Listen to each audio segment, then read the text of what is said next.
Hello, Acho. Let's read this question. So this question says, the phenomena of electromagnetic induction has been technologically exploited in many ways. An exceptionally important application is the generation of the alternating current AC.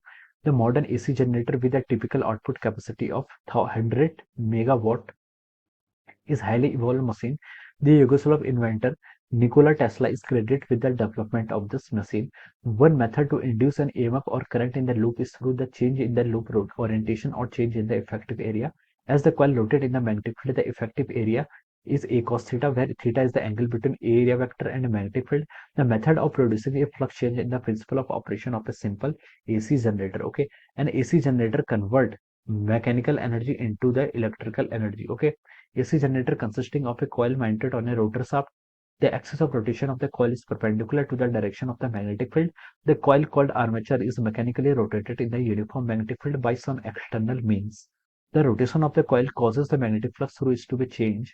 So as an EMF is induced in the coil, the ends of the coil are connected to the external circuit by means of our slip rings and brushes. Okay, which अब question देखिए, question में क्या बोला है, which of the following electrical appliances converted mechanical energy into electrical energy? कौन सा आपका electrical appliance क्या करता है, मैकेनिकल एनर्जी को इलेक्ट्रिकल एनर्जी में क्या करता है, कन्वर्ट करता है? ओके, तो देखिए बच्चों, इस क्वेश्चन का की कॉन्सेप्ट आप क्या लिख सकते हैं? की concept of this question is upper AC generator. क्या लिख सकते हैं?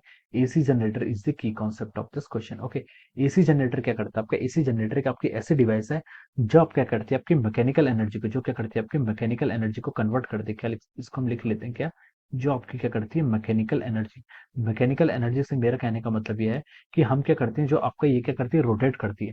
जो आपका आर्मेचर होता है या फिर आपका शाफ्ट होता है, वो क्या करता है, रोटेट करता है इन मैग्नेटिक फील्ड, एक यूनिफॉर्म मैग्नेटिक फील्ड में रोटेट करता है।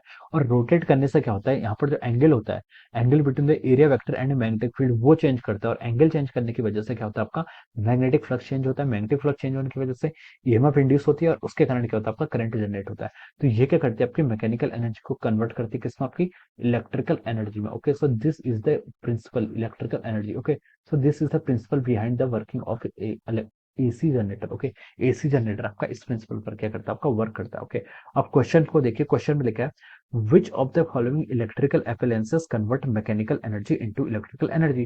तो देखिए इसमें आपका, देखिए ये लाइन देखिए, क्वेश्चन में लिखा हुआ है an AC generator convert mechanical energy into electrical energy. Okay, so ये क्वेश्चन का आंसर आपको यहाँ पर गिवन है। कौन सी डिवाइस आपकी, एसी जनरेटर। तो आप लिख सकते हैं कि इस क्वेश्चन के करस्पॉन्डिंग जो आपका करेक्ट आंसर हो जाएगा, वो क्या हो जाएगा, आपका ऑप्शन डी। ऑप्शन डी में क्या बोला, आपका AC generator. Okay, so we can say that option D is the correct answer of this question. Option D क्या हो जाएगा आपका, इस क्वेश्चन का आपका करेक्ट आंसर हो जाएगा। Okay, so I hope you all understood this concept.